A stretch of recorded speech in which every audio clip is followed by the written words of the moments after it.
Demokrasi Pancasila dan perkembangan politik ekonomi masa Orde Baru dan reformasi. A. Demokrasi Pancasila masa Orde Baru 1966 sampai 1998. Presiden Soeharto bertekad melaksanakan Pancasila dan UUD 1945 secara murni dan konsekuensi. Pembangunan direncanakan secara bertahap melalui Rencana Pembangunan 5 tahun. Repelita. Demokrasi Pancasila. Pemerintahan dijalankan berdasarkan konstitusi. Pelaksanaan pemilu diselenggarakan setiap 5 tahun sekali. Penghargaan terhadap hak asasi manusia serta adanya perlindungan terhadap hak-hak minoritas. Semua aturan dasar harus dilandasi oleh pasal-pasal yang tercantum di dalam UUD 1945. Presiden berkewajiban melaksanakan keputusan-keputusan MPR dan bertanggung jawab kepada sidang umum MPR. MPR membagi kedaulatan kepada lembaga negara selain Presiden dan DPR, antara lain MA dan BPK. 1. Pembubaran PKI. Berdasarkan ketetapan MPRS nomor 24/MPRS/1966, PKI resmi dibubarkan dan dinyatakan sebagai organisasi terlarang di seluruh Indonesia. 2. Penyederhanaan partai politik. Partai Persatuan Pembangunan atau PPP merupakan gabungan dari Nahdlatul Ulama, NU, Parmusi, Perti, dan PSII.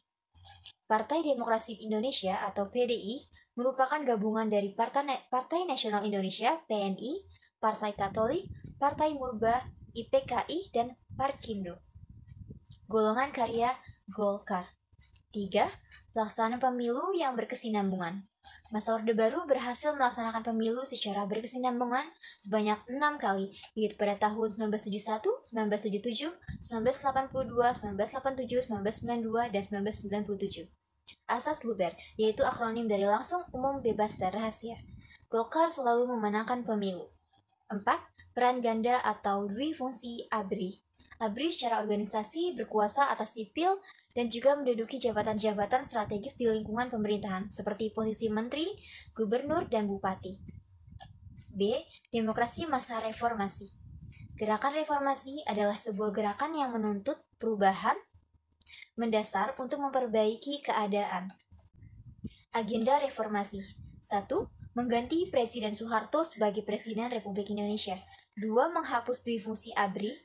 3. Penegakan supremasi hukum. Selanjutnya, langkah awal reformasi. Pertama, pemerintahan dijalankan berdasarkan konstitusi. Yang kedua, ketetapan MPR RI nomor 10/MPR/1998 tentang pokok-pokok reformasi.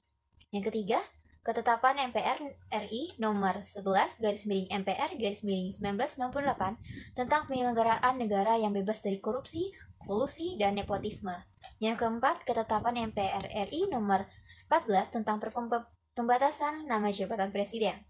Yang kelima, amandemen dan pelaksanaan pemilu. Ketetapan MPR RI tentang pencabutan referendum.